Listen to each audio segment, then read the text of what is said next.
Amigos e irmãos da TV Caminho Livre, graça e paz do Senhor Jesus. Mais um vídeo. Estamos nesses últimos vídeos revisitando aspectos da doutrina adventista, juízo investigativo.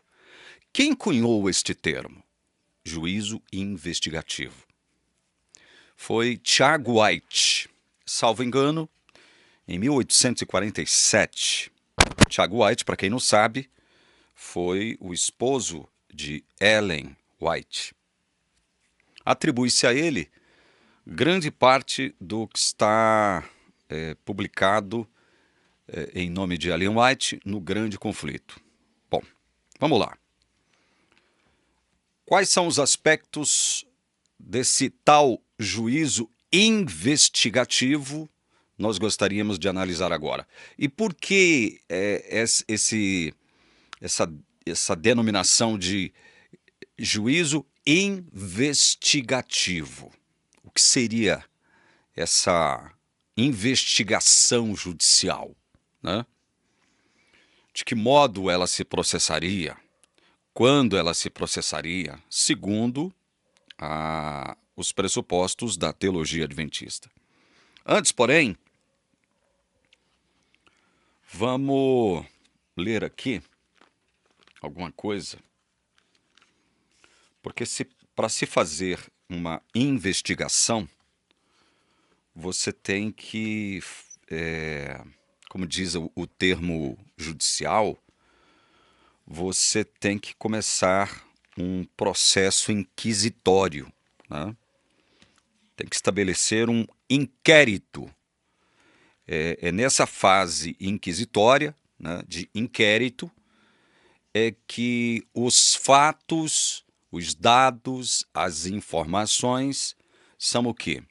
São investigadas e colocadas na mesa para que depois possa haver um julgamento justo com base nos fatos reais, certo? Então, inquérito é uma fase de um julgamento. É uma fase, certo? Uma das fases iniciais do julgamento, o inquérito. E a própria palavra inquérito tem vários sentidos, várias acepções. A palavra inquérito quer dizer investigação, interrogatório, questionário, sindicância, devassa. Tudo isso, todas essas palavras, esses sentidos, essas acepções, são sinônimos de inquérito. Então, para a teologia adventista, o que Jesus estaria fazendo hoje no santuário celestial seria uma espécie de inquérito, né? Ele está investigando a vida das pessoas. E como diz Ellen White no Grande Conflito, a gente não vai ler para ganhar tempo, a partir ali da página 480, está investigando cada pensamento, cada ação, né, cada omissão, uma análise meticulosa da vida de cada um daqueles que estão, segundo o pressuposto adventista, sendo objetos desse juízo inquisitorial, que é chamado de investigativo. Bom, então, no inquérito, na fase inquisitória, os dados são colocados à mesa, os dados são registrados. Na Bíblia, nós temos um indicativo de que a vida de todas as pessoas, elas passam por uma espécie de registro. Todo mundo que passa por essa terra, ela tem a sua passagem por aqui registrada. E aí eu diria que, por conta de ser Deus, o governador, o Senhor de tudo e de todos, e que determina esse registro, aí sim, as ações, atos, até os pensamentos, né, de toda pessoa são meticulosamente registrados. E a Bíblia diz que isso é feito em livros. Livros. Como a doutrina do juiz investigativo surgiu a partir da interpretação adventista sobre Daniel, especialmente Daniel capítulo 8, eu gostaria de mostrar para vocês 4 menções de livros aqui no livro de Daniel. Para começo, tá? Para servir de introdução, certinho? Então vamos lá. Eu quero mostrar primeiro 2 menções de um livro, de um determinado livro, que a gente vai saber qual é esse livro. Olha aqui. Em Daniel capítulo 10, versículo 21, aquele que supõe-se ser um anjo que vem mais uma vez ao auxílio de Daniel no sentido de fazer ele entender o que ele viu ali no capítulo 8, esse anjo diz para ele: mas eu direi a você o que está expresso no livro da verdade. E na minha luta contra eles não há ninguém que esteja ao meu lado, a não ser Miguel, o príncipe de vocês. Livro da verdade. Que livro é esse? Aqui no capítulo 12, nós vamos tomar ciência de que livro é esse, ao qual esse suposto anjo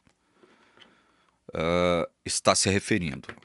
Daniel 12, verso 4, diz assim: quanto a você, Daniel, encerre as palavras e cele o livro até o tempo do fim. Muitos correrão de um lado para outro e o saber se multiplicará. Então nós temos um indicativo aqui de que este anjo que auxilia Daniel a interpretar mais uma vez, hein? Porque ele já fez isso 2 vezes. Então ele socorre Daniel uma terceira vez, no sentido de fazer ele entender o que ele não havia entendido acerca das visões que ele recebeu no capítulo 8. Então, pela terceira vez, esse anjo socorre Daniel e diz para ele, né, que, olha aqui, mas eu direi a você o que está expresso no livro da verdade. E acerca desse mesmo livro da verdade, ele pede para que Daniel encerre as palavras e cele o livro até o tempo do fim. E é bom lembrar que esse tempo do fim tem sentidos múltiplos, quem sabe? Né? O primeiro sentido seria o tempo do fim, expresso ali em Daniel capítulo 9, como sendo a última parte, né? O último tempo dos 77, que na nossa língua está grafado como 70 semanas. E isso também pode ter uma implicação posterior, né? Tempo do fim pode ser algum acontecimento semelhante em tempos posteriores, inclusive nos últimos dias da história do nosso planeta, certo? Mas esse não é o caso. Então, estou mostrando para vocês que o próprio livro de Daniel, ele é expresso aqui como livro da verdade. Porque tudo que Daniel relata aqui, tudo que está escrito, foi fruto de quê? Foi fruto de uma intervenção divina por meio de anjos, no sentido de revelar a Daniel, um profeta, aquilo que haveria de acontecer, certo? Então, nós temos primeiro essas 2 menções que eu gostaria de mostrar para vocês acerca do próprio livro de Daniel, certo? Mas aqui no capítulo 7 de Daniel, no versículo 10, nós vemos aqui uma menção de livros sendo abertos. Olha, um rio de fogo, uma nave saía de diante dele. Milhares de milhares o serviam, e milhões de milhões estavam diante dele. Foi instalada a sessão do tribunal e foram abertos os livros. Veja, livros no plural. Os livros são abertos numa sessão de tribunal. Logicamente, esses livros que são abertos, eles têm relação, então, com um julgamento. Obviamente. O que se faz num tribunal? Julgamento. E os livros são parte, ou partes, né, já que são muitos, integrantes desse julgamento, que precisam ser abertos para que uma sentença e uma condenação possam ser pronunciadas, correto? Então, eu separei aqui um versículo do Apocalipse que tem relação com esse versículo 10 de Daniel 7 aqui, onde uma sessão do tribunal é instalada e livros, no plural, são abertos. Aí você vai a Apocalipse 20, verso 12. Apocalipse 20, verso 12. E você vê isso muito bem, ó. Quer ver? Olha aqui. Como aquela expressão, livros são abertos, abertos os livros, lá de Daniel 7,10, tem relação direta com Apocalipse 20, 12. Vi também os mortos, os grandes e os pequenos que estavam em pé diante do trono. Obviamente, esses mortos já passaram pela ressurreição, senão não estariam diante do trono. Então foram abertos livros. Veja, uma expressão semelhante àquela encontrada em Daniel 7,10. Ainda outro livro, o livro da vida, foi aberto. E os mortos foram julgados segundo as suas obras, conforme que estava escrito nos livros. Então, esses livros mencionados em Daniel 7,10 contêm o quê? O registro das obras de todos os ímpios que serão condenados no juízo final. Porque este julgamento mencionado aqui em Apocalipse 20 tem a ver com o juízo dos ímpios, de todos aqueles que serão condenados e lançados por último no lago de fogo, certo? Então, nos livros estão registradas todas as obras de todos os ímpios. Então, a partir daí, a gente já pode fazer algumas conjecturas. Tá? Mas vamos lá, vamos continuar. Então, esta é mais uma menção de livros aqui no livro de Daniel, certo? Veja, uma observação rápida aqui. Aparentemente, se você analisa essa questão de modo superficial e rápida, você pode conceber a ideia de que os adventistas estejam corretos, né, nessa questão de um juízo investigativo, porque terá que se investigar através dos livros as obras, olha só, investigar as obras, os atos, né, ou seja, os pecados de todos os ímpios, através do registro, desse mesmo registro de suas obras que estão nos livros, certo? Então, aparentemente, se você analisa de modo superficial e rápido essa questão, você vai dizer, está vendo como a Igreja Adventista tem razão? Né? Será realizado um juízo investigativo. Tanto Daniel quanto o Apocalipse estão demonstrando essa ideia. Isso, veja, se você analisa de modo rápido e superficial a questão, tá bom? Vamos lá, vamos para outra menção de um outro livro aqui em Daniel, só que desta vez no capítulo 12, verso 1. Nesse tempo se levantará Miguel, o grande príncipe, o defensor dos filhos do povo de Deus, e haverá tempo de angústia como nunca houve, desde que existem nações até aquele tempo. Mas, naquele tempo, o povo de Deus será salvo, todo aquele que for achado inscrito no livro. Veja, é um livro único, livro no singular. Então, olha, embora não haja a expressão aqui, livro da vida, nós podemos admitir que este livro mencionado aqui em Daniel 12:1 é uma referência, sim, senhor, ao livro da vida. Por quê? Porque neste livro da vida, estão registrados os nomes de todos que serão salvos. Olha, naquele tempo, o povo de Deus será salvo. Todo aquele que for achado inscrito no livro. Primeiro, é feita uma afirmação de modo coletivo, o povo de Deus, só que o povo de Deus, né, ele não seria julgado por Deus de forma coletiva, enquanto povo, e sim enquanto indivíduo. Por quê? Porque todo aquele que for achado inscrito no livro.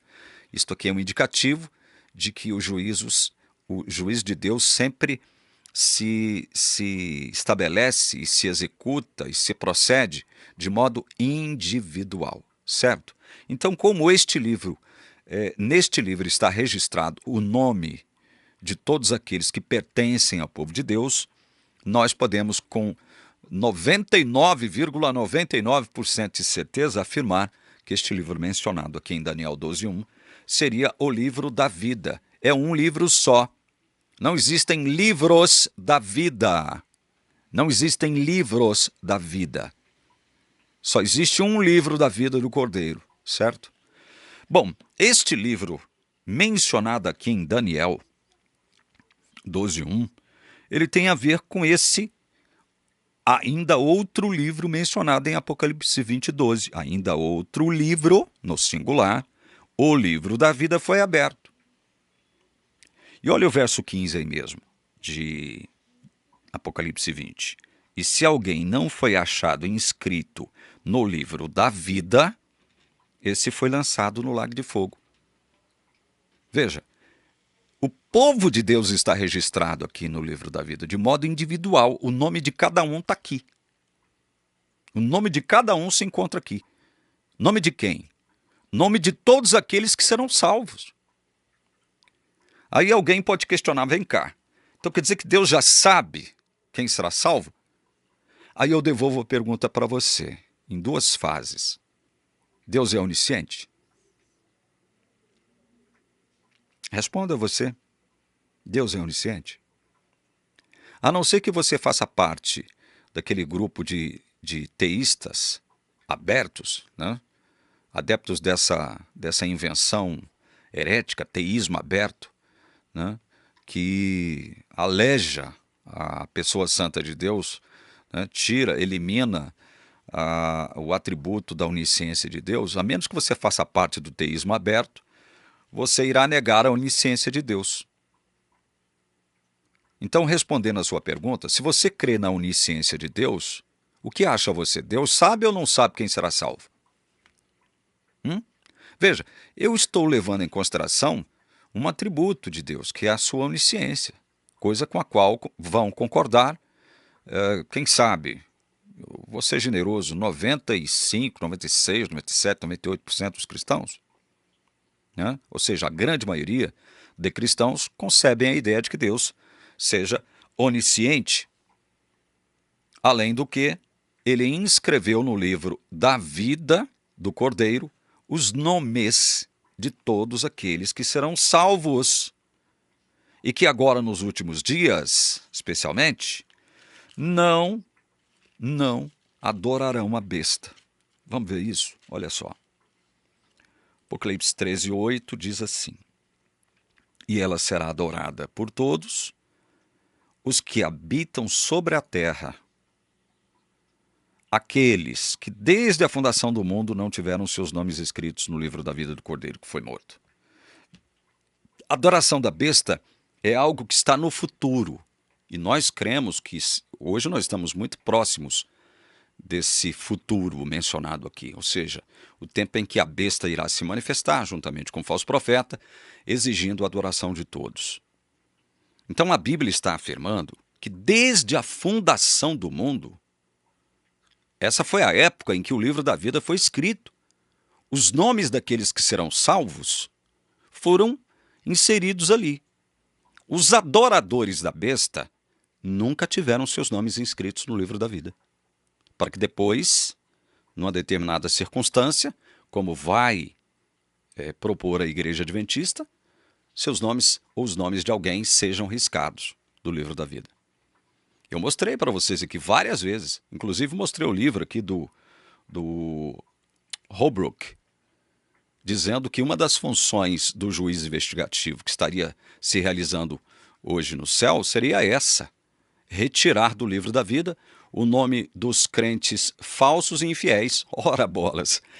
Por que cargas d'água Deus inscreveria no livro da vida do Cordeiro, que foi escrito desde a fundação do mundo, o nome de crentes que ele saberia serem falsos e infiéis por toda a vida?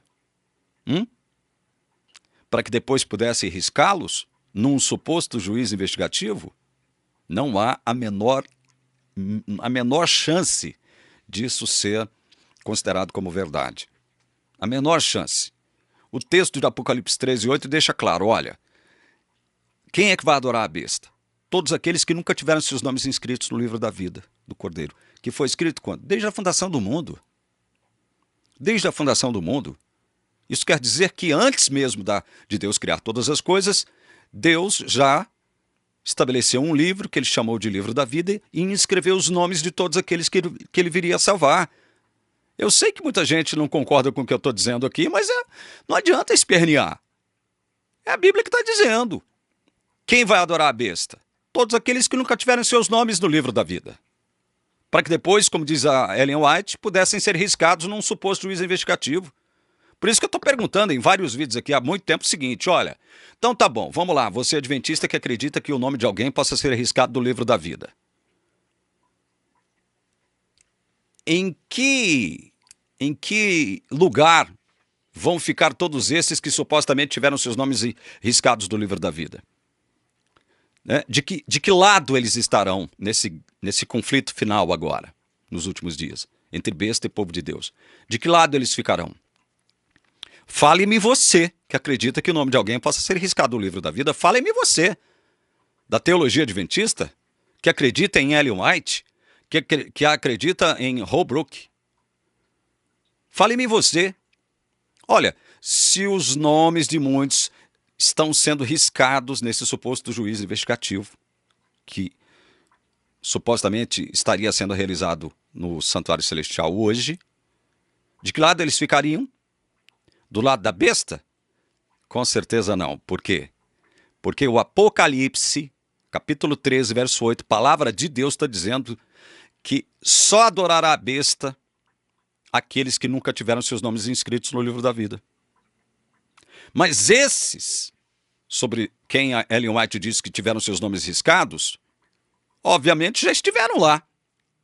Foram riscados. Foram riscados. Ficarão de que lado? Do lado de Cristo não pode ser, porque eles são ímpios, foram condenados. Se tivessem mesmo os nomes sido riscados no livro da vida, estariam o quê? Condenados à morte. Não seriam o povo de Deus mais. Então veja, esses que supostamente tiveram seus nomes riscados do livro da vida não poderiam ficar de lado nenhum, nem da besta, nem do povo de Deus. Deus teria que criar uma espécie de limbo para eles. Um limbo. Nem lá, nem cá. Seria o limbo do nem. Nem aqui, nem acolá.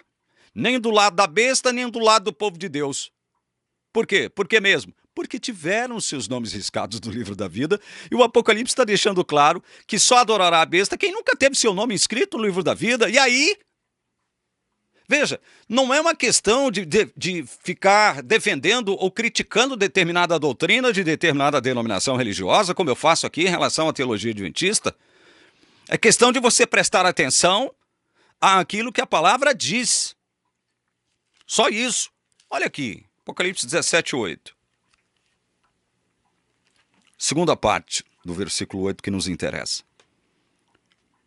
Não, vamos ler todo o versículo 8, né, para contextualizar. Senão fica parecendo que a gente está escolhendo aqui, né, fazendo uma exegese seletiva. A besta que você viu era e não é mais. E está para emergir do abismo e caminha para a destruição. E aqueles que habitam sobre a terra, cujos nomes não foram escritos no livro da vida, desde a fundação do mundo, se admirarão, vendo a besta que era e não é, mas tornará a aparecer. Isso aqui é uma confirmação de Apocalipse 13:8. Quem é que vai admirar, segundo esse versículo aqui, é uma admiração cultual. É uma admiração que tem acepções, que tem conotação de adoração. Tá? Essa admiração aqui, ela tem uma conotação de adoração. Quem é que vai se admirar da besta que vai chegar? Todos aqueles que não foram escritos no livro da vida. Desde quando, cara pálida? Desde a fundação do mundo. Então veja, desde a fundação do mundo, Deus, evidentemente, já sabe quem são esses. Nós não sabemos. Nenhum ser humano, com exceção de Jesus Cristo, tomou ciência deste livro. Nenhum ser humano. Eu costumo propor aqui um silogismo, para você que contesta isso que nós estamos afirmando aqui. O silogismo é: Deus é onisciente. Jesus é Deus. Logo, Jesus sempre soube por quem estaria efetivamente e eficientemente morrendo na cruz. Sempre soube. Aqui no Apocalipse, capítulo 5, é mencionado um certo livro. Olha, vamos ler? Eu peço que você tenha paciência, porque esse estudo bíblico que nós estamos oferecendo a você aqui é muitíssimo importante para analisar essa questão do aspecto investigativo desse juízo que estaria sendo realizado hoje no céu, segundo o postulado adventista. Apocalipse 5, de 1 em diante. Vi na mão direita daquele que estava sentado no trono um livro em forma de rolo, escrito por dentro e por fora, e selado com 7 selos. Vi também um anjo forte que proclamava com voz forte: quem é digno de quebrar os selos e abrir o livro? Ora, nem no céu, nem sobre a terra, nem debaixo da terra, ninguém podia abrir o livro, nem mesmo olhar para ele. E eu chorava muito, porque ninguém foi achado digno de abrir o livro, nem mesmo de olhar para ele. Então um dos anciãos me disse: não chore, eis que o leão da tribo de Judá, a raiz de Davi, venceu para quebrar os 7 selos e abrir o livro. Veja, é um livro só, está no singular. Então vi no meio do trono e dos 4 seres viventes, e entre os anciãos, em pé, um cordeiro que parecia que tinha sido morto. Ele tinha 7 chifres, bem como 7 olhos, que são os 7 Espíritos de Deus enviados por toda a terra. O cordeiro foi e pegou o livro da mão direita daquele que estava sentado no trono. E quando ele pegou o livro, os 4 seres viventes e os 24 anciãos se prostraram diante do cordeiro, tendo cada um deles uma harpa e taças de ouro cheias de incenso, que são as orações dos santos, e cantavam um cântico novo, dizendo: digno és de pegar o livro e de quebrar os selos, porque foste morto, e com teu sangue compraste para Deus os que procedem de toda tribo, língua, povo e nação, e para o nosso Deus os constituíste reino e sacerdotes, e eles reinarão sobre a terra. Ficamos por aqui. Embora o texto, inclusive até no final do capítulo aqui, no verso 14, não mencione que este livro seja o livro da vida, mas é um livro que só o cordeiro pôde abrir. É um livro que ficou selado durante todo o tempo, mas que só foi aberto pelo cordeiro depois da sua morte e entronização no céu. Porque foi com o direito foi com a ação de comprar para Deus, com seu sangue derramado, pessoas de todos os lugares da terra, que ele adquiriu o direito de abrir o livro. Então, eu creio, não vou brigar com ninguém que esteja discordando de mim não, tá? Não vou discutir, não vou brigar. Se alguém achar que eu estou fazendo interpretação equivocada por N razões, eu não vou brigar com você, mas eu creio que este livro mencionado aqui seja o livro do Cordeiro, porque só ele pode abrir.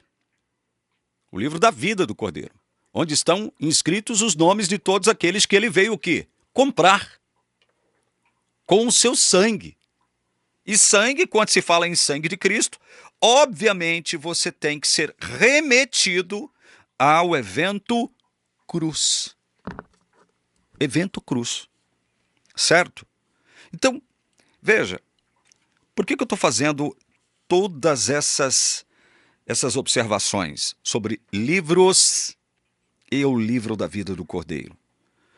Porque nós precisávamos entender essa questão do aspecto investigativo desse juízo que, segundo a Igreja Adventista, estaria sendo realizado agora no céu e que teria começado em 22 de outubro de 1844.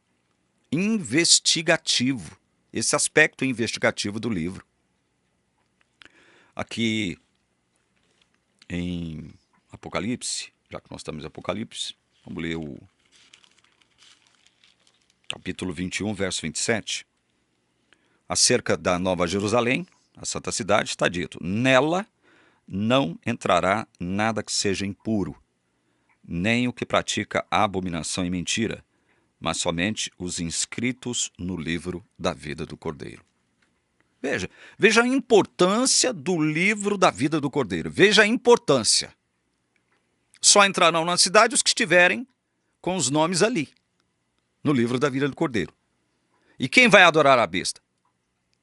Todos aqueles que nunca tiveram seus nomes ali, no livro da vida.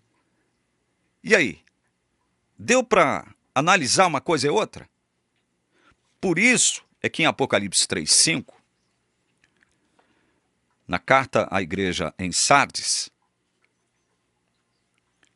versículo 5, capítulo 3 de Apocalipse, está dito o seguinte: o vencedor, ou seja, houve uma batalha, houve uma luta, houve uma guerra, e nós temos um vencedor e um vencido. Acerca do vencedor é dito o quê? Olha, o vencedor será assim vestido de branco, de modo nenhum apagarei o seu nome do livro da vida. Pelo contrário, confessarei o seu nome diante de meu Pai e diante dos seus anjos. Bom, vai dizer alguém, vai dizer um pastor, um mestre, um doutor da Igreja Adventista: olha, se o nome não pode ser apagado, por que está dizendo aqui que o vencedor será assim vestido de vestes brancas e de nenhum modo apagarei o seu nome do livro da vida? Eu continuo afirmando aquilo que o texto diz. O nome do vencedor é aquele que esteve desde a fundação do mundo no livro da vida. E mesmo depois da batalha terminada, que foi necessário ser realizada e terminada para que houvesse um vencedor e um vencido, portanto isso aqui não é condicional, isso aqui é o efeito de uma guerra, de uma história, de uma batalha que já terminou. E o Apocalipse está deixando claro o seguinte: os nomes desses que foram inscritos no livro da vida desde a fundação do mundo permanecerão sempre lá, como testemunha da graça de Deus sobre esses. O texto não está dizendo que o nome de alguém pode ser apagado. Aí, olha só como são espertos, né? A teologia, os adeptos da teologia adventista. Aí eles: não, você está equivocado, a Bíblia diz que pode ser apagado. Leia Êxodo 32, versículo 33. Agora, pois, 33. Então o Senhor disse a Moisés: riscarei do meu livro todo aquele que pecar contra mim. Vai dizer a adventista que este livro, no singular, mencionado aqui em Êxodo, é o livro da vida. E é onde Deus está afirmando, e seria onde Deus, aliás, seria o livro da vida e Deus afirmando que o nome pode ser apagado, sim, do livro da vida. Riscarei do meu livro todo aquele que pecar contra mim. Então, a teologia adventista lança a mão desse texto para o quê? Para desfazer de todos aqueles textos que eu já li, dando conta de que só adorará a besta agora nos últimos dias aqueles que nunca tiveram seus nomes inscritos no livro da vida desde a fundação do mundo. Quando Moisés escreveu isso aqui, replicando Deus, o livro da vida já existia. O livro da vida já existia, com os nomes inscritos nele, pelo próprio Deus, de todos aqueles que ele viria salvar. E outra coisa, vamos analisar o que o texto está dizendo. Vamos analisar friamente, literalmente, ipsis literis, o que o texto está dizendo. Riscarei do meu livro todo aquele que pecar contra mim. E aí? Como é que fica a situação do ser humano diante desta afirmação aqui? Se este livro mencionado aqui, no verso 33 de Êxodo 32, é o livro da vida, quem é que vai ser salvo? Responda para mim, você que defende a teologia adventista. Se este livro mencionado aqui, em Êxodo 32, 33, é o livro da vida, quem é que poderá ser salvo? Porque Deus está deixando claro o seguinte, olha, pecou contra mim, vou riscar do livro da vida. Não seria isso que vocês dizem? Embora o texto não diga livro da vida, riscarei do meu livro. E aí nós temos que tentar determinar que livro seria esse, do qual Deus riscaria o nome de alguém que pecaria ou que pecou contra ele. Contra ele. É um pecado contra a própria pessoa de Deus. Tem esse detalhe também. E aí? Quem que vai se salvar? Analise, medite, reflita sobre as implicações de se ter em mente que esse livro mencionado aqui em Êxodo 32, 33 seja o livro da vida. Quem é que vai se salvar, já que Deus está dizendo, riscarei do meu livro todo aquele que pecar contra mim. Aí eu leio um texto para você aqui, para te deixar mais assustado ainda. Eclesiastes 7:20. Não há nenhum justo sobre a terra que faça o bem e que não peque. Não está falando de ímpio, esse texto aqui não está falando de ímpio, não. Está falando de justo. Não há nenhum justo sobre a terra que não peque. Como é que fica a questão desse que peca, mesmo sendo considerado justo? Ele peca. Porque a Bíblia está afirmando, a Bíblia adventista, você não gosta de esfregar um assim diz o Senhor na cara dos cristãos evangélicos e católicos? Você não gosta de esfregar um está escrito na cara dos evangélicos e católicos? Então estou esfregando está escrito na sua cara também.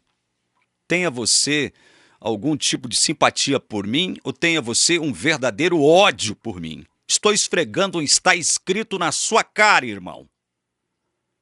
Se Êxodo 32, 33, onde Deus estaria afirmando para Moisés, olha, riscarei do meu livro, que vocês entendem ser o livro da vida, todo aquele, olha, ninguém fica de fora, todo aquele que pecar contra mim. Se Deus está afirmando isso, e a Bíblia ao mesmo tempo afirma que não há nenhum justo sobre a terra que não peque, imagina o ímpio, né? Se na questão dos justos não existe nenhum que não peque, quantos se salvariam? É a minha pergunta para você. Quantos poderiam ser salvos com base em Êxodo 32, 33? Caso o livro mencionado ali seja o da vida. Ninguém. Ninguém. Ponha isso na sua cabeça. E uma prova de que aquele livro mencionado em Êxodo 32, 33 não é o livro da vida, é que, veja, este verso 33, onde Deus disse para Moisés, riscarei do meu livro todo aquele que pecar contra mim, está dentro daquele contexto onde Arão, aproveitando-se da ausência de Moisés, que estava no alto do monte recebendo as tábuas com os 10 mandamentos, ele, pressionado pelo povo, forja um bezerro de ouro, uma imagem de um deus egípcio, e o povo começa a adorar aquele bezerro de ouro ali embaixo do monte Sinai, ao pé do monte Sinai, e realizando um verdadeiro bacanal espiritual.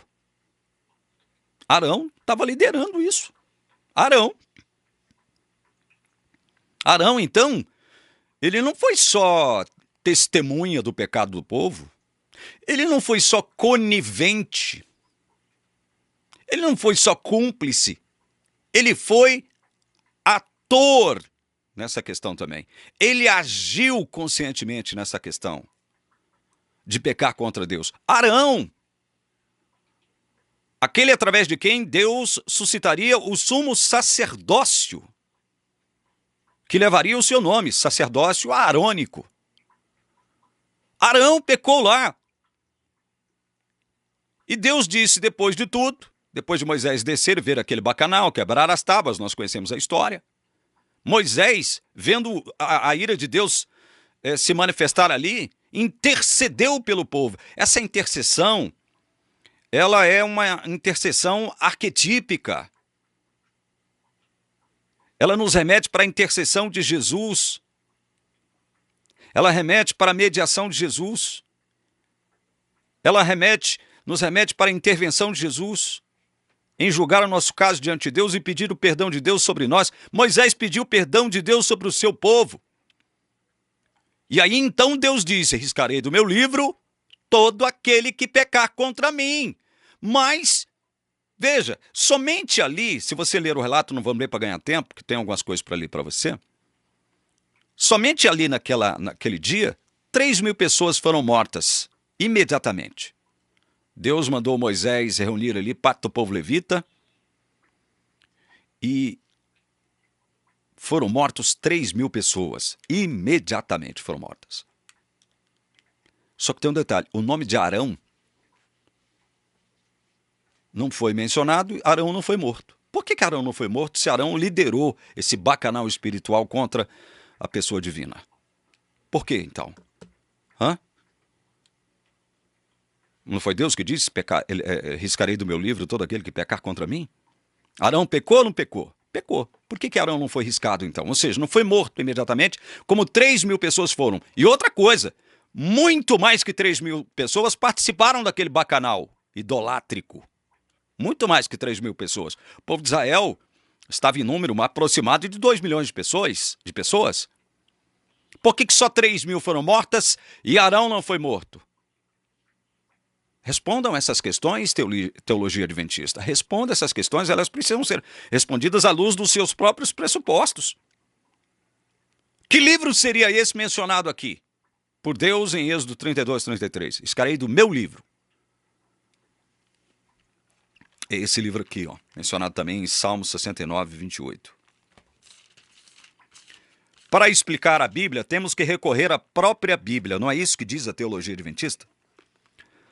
Sejam riscados do livro dos vivos e não sejam incluídos na lista dos justos.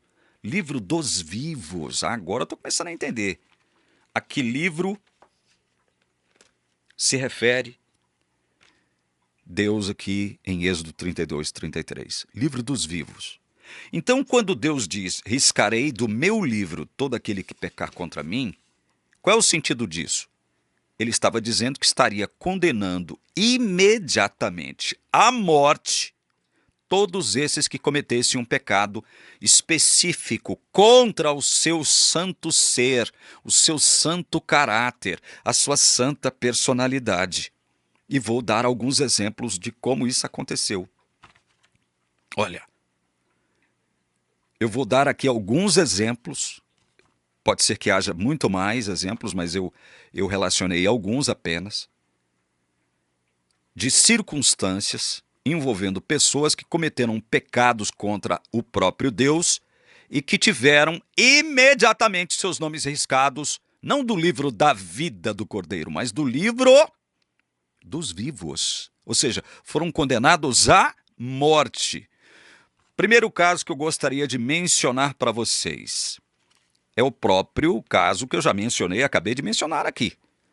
3.000 pessoas, adoradores do bezerro de ouro, no pé do Monte Sinai, foram condenadas à morte imediatamente.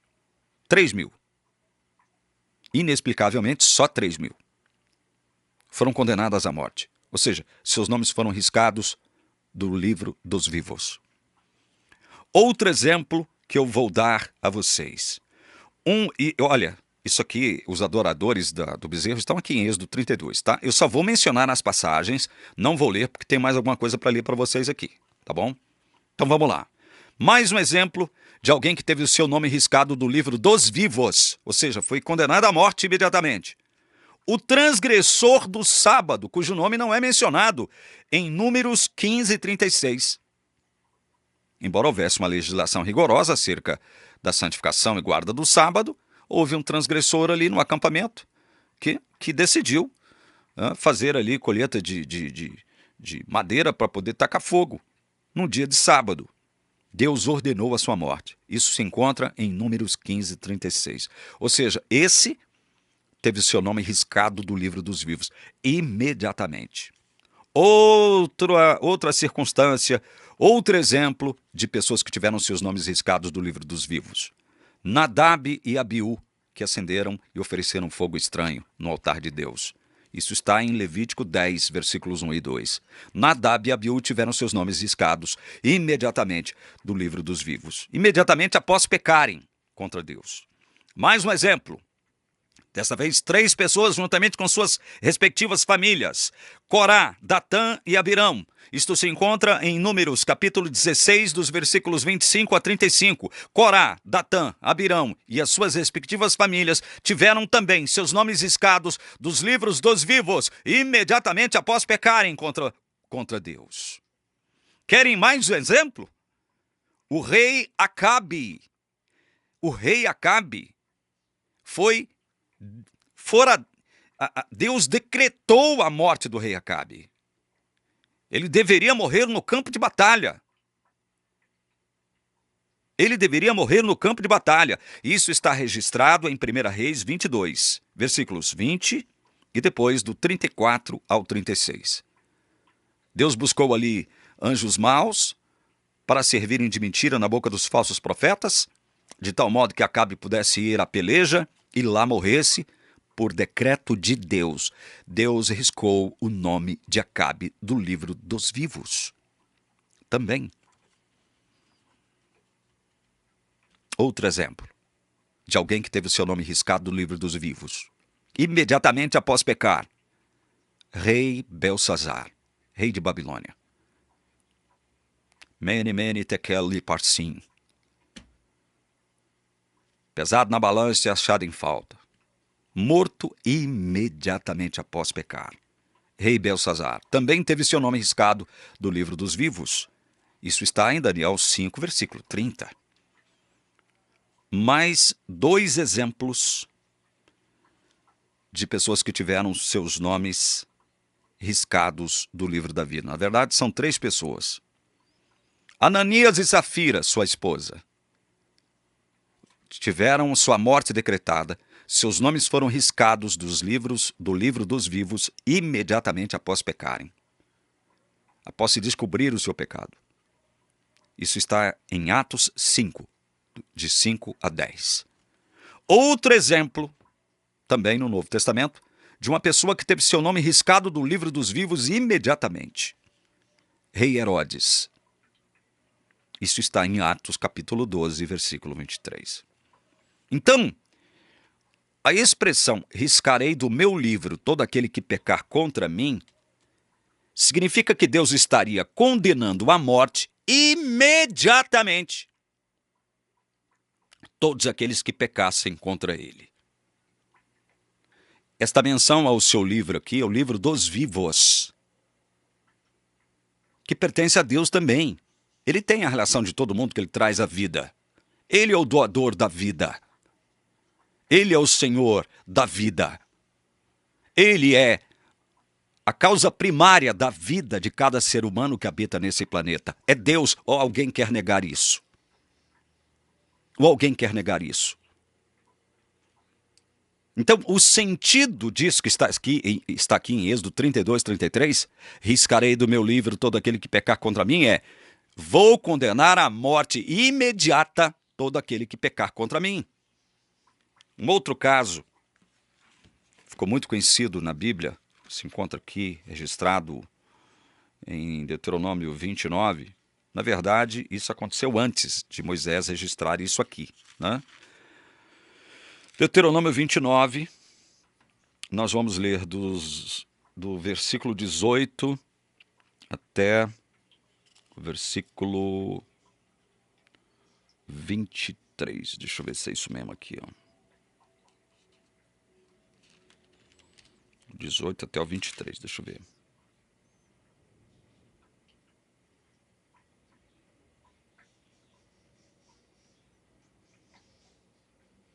É isso mesmo. Deuteronômio 29, de 18 a 23. Presta atenção no que eu vou ler para você aqui agora, para que você entenda e tenha certeza de que o que nós estamos afirmando acerca de Êxodo 32, 33 não tem absolutamente nada a ver com o livro da vida do Cordeiro, que foi escrito desde a fundação do mundo. Está dito o seguinte: que entre vocês não haja homem, nem mulher, nem família, nem tribo cujo coração hoje se desvie do Senhor nosso Deus e vá servir os deuses destas nações. Que não haja entre vocês raiz que produza erva venenosa e amarga. Ninguém que, ouvindo as palavras desta maldição, se abençoe no seu íntimo, dizendo: terei paz, mesmo que eu ande na teimosia do meu coração, pois isso destruiria a terra molhada com a seca. O Senhor não estará disposto a perdoá-lo. Pelo contrário, a ira do Senhor e o seu zelo se acenderão sobre tal homem, e toda a maldade escrita neste livro cairá sobre ele, e o Senhor apagará, olha isso aqui, o Senhor apagará o nome desse homem da face da terra. O que significa isso? O Senhor apagar o nome desse desobediente rebelde da face da terra, decretar a sua morte ainda na terra, nessa dimensão. Decretá-lo a morte. Olha aqui o verso 21. O Senhor o separará de todas as tribos de Israel para a calamidade, segundo todas as maldições da aliança escrita neste livro da lei. Então a geração vindoura, os filhos que vierem depois de vocês e os estrangeiros que virão de terras remotas, verão as pragas desta terra e as suas doenças com que o Senhor a terá afligido. Verão toda a terra abrasada com enxofre e sal, de modo que não será semeada, nada produzirá, nem crescerá nela erva alguma, assim como foi a destruição de Sodoma, de Gomorra, de Adimá e de Zeboim, que o Senhor destruiu na sua ira e no seu furor. Então, apagar o nome de alguém do livro, evidentemente, não é do livro da vida, é do livro dos vivos. Nenhum crente falso e infiel foi registrado no livro da vida do Cordeiro, porque senão ele teria que ser apagado. Ele teria que ser apagado. Agora imagina Deus inscrevendo lá na fundação do mundo o nome do Paulo César. Vamos me colocar no exemplo aqui, para vocês não falarem que eu estou sendo parcial. Imagine que Deus tivesse colocado o meu nome, Paulo César, no livro da vida, e que agora, nesse suposto juízo investigativo, sob os auspícios e sob a ótica de Jesus Cristo, o escrutínio de Jesus, meu nome fosse apagado, porque Jesus, através do exame das minhas obras registrada nos livros, através dessa investigação minuciosa e meticulosa de tudo que está escrito a meu respeito ali, Jesus descobriu que eu sou um crente falso e infiel. Então ele apagou o meu nome do livro da vida. Imagine isso.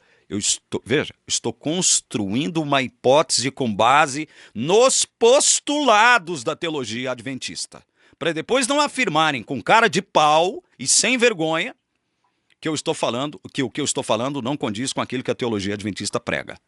Então Deus me considerou, Jesus me considerou crente falso e infiel. Risca o nome dele do livro da vida. Está arriscado. Acabou. Estou perdido. A pergunta é, vou refazer o modo de uma pergunta que eu já fiz várias vezes antes, inclusive agora nesse vídeo. De que lado eu estarei agora, nos últimos dias? De que lado eu estarei? Do lado da besta e do falso profeta? Ou do lado do povo de Deus? Hein? De que lado eu estarei? Respondam. Apocalipse está dizendo claro que só vai adorar a besta aquele que nunca teve seu nome inscrito no livro da vida do Cordeiro desde a fundação do mundo. Nunca teve. Nunca teve seu nome inscrito no livro da vida do Cordeiro. Apocalipse 17:8 também diz a mesma coisa, a mesmíssima coisa. Então, em dois lugares, a Bíblia está afirmando que só adorará a besta aquela pessoa que nunca teve o seu nome riscado no livro da vida. Ou ela é riscado? Não. Perdão, estou fazendo confusão. Que nunca teve o seu nome inscrito no livro da vida. Bom, se o nome desse que vai adorar a besta nunca esteve no livro da vida, como é que ele poderia ser riscado? E outra, de que lado eu ficarei? Eu que tive meu nome riscado do livro da vida, supostamente riscado do livro da vida, segundo a teologia admitida. De que lado eu ficarei?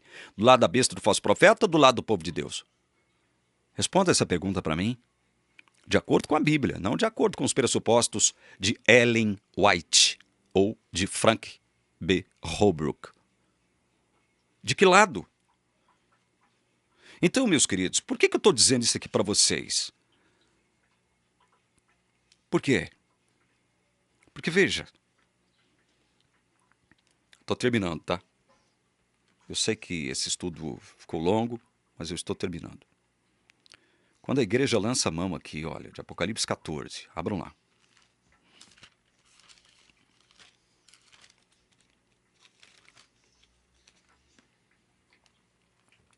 Versos 6 e 7, por enquanto. Vi outro anjo voando pelo meio do céu, tendo um evangelho eterno para pregar aos que habitam na terra, e a cada nação, tribo, língua e povo, dizendo com voz forte: temam a Deus e deem glória a Ele, pois é chegada a hora em que Ele vai julgar. E adorem aquele que fez o céu, a terra, o mar e as fontes das águas. É chegada a hora em que Ele vai julgar, diz-nos o verso 7. A teologia adventista diz que esta afirmação sobre este juízo de Deus é uma afirmação que se aplica ao início do juízo investigativo que teria se iniciado em 22 de outubro de 1844 e que ora se realiza lá no céu. Juízo investigativo. Gente, por que não haverá esse inquérito judicial, conforme a igreja adventista está falando? Embora haja livros nos quais estão registradas as obras de todos os ímpios que se perderão. Terá que haver uma inquirição? Uma investigação? Um exame? Não. Os livros serão abertos e cada um vai ser julgado individualmente conforme o que já foi determinado. Não há nenhuma investigação, nenhum inquérito. Não há isso. Não há inquirição, não há interrogatório, não há questionário, não há sindicância. Os fatos já estão determinados. Quem foi que determinou esses fatos, o registro desses fatos? O próprio Deus, através de anjos. Portanto, não é necessário haver uma investigação. Veja, os termos usados para juízo, julgamento, aqui, especialmente no Novo Testamento, os termos gregos utilizados para isso, em nenhum deles você encontra uma palavra grega que signifique investigação, ou inquirição, ou interrogatório, ou questionário, ou sindicância. Nada. Nada disso. A palavra que teria que ser usada para a investigação relacionada ao juízo de Deus teria que ser anacrinô. Existem várias palavras para juízo, julgamento, julgar, julgado, crima, tocrima, catacrima, crises, crisim, criseus, que inclusive é a palavra que se encontra aqui em Apocalipse 14, verso 7. É chegada a hora em que ele vai julgar. A palavra é Criseus. Em nenhum lugar do Novo Testamento, onde aparece a palavra julgado, julgamento, julgar, condenado, aparece a palavra anacrinou. Ela teria que aparecer porque é a palavra que tem o sentido de investigar, inquirir, questionar, indagar. Essa é a palavra que teria que aparecer em todas as expressões neotestamentárias que falam de julgamento. Eu vou ler um texto e mostrar para vocês o que eu estou dizendo. 1 aos Coríntios, capítulo 4, verso 3.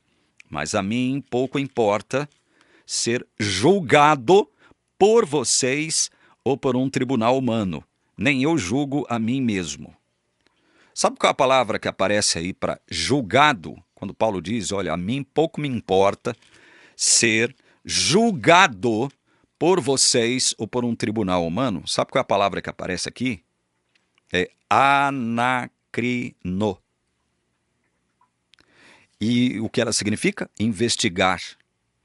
É um interrogatório judicial. Essa palavra teria que aparecer em todas as expressões relacionadas a juízo divino. A juízo divino, julgamento divino. Ela teria que aparecer para que a teologia adventista pudesse ter um mínimo de condições de dizer que esse tal juízo investigativo, que ora estaria se realizando no céu, correspondesse com a verdade dos fatos. Anacrinou não aparece.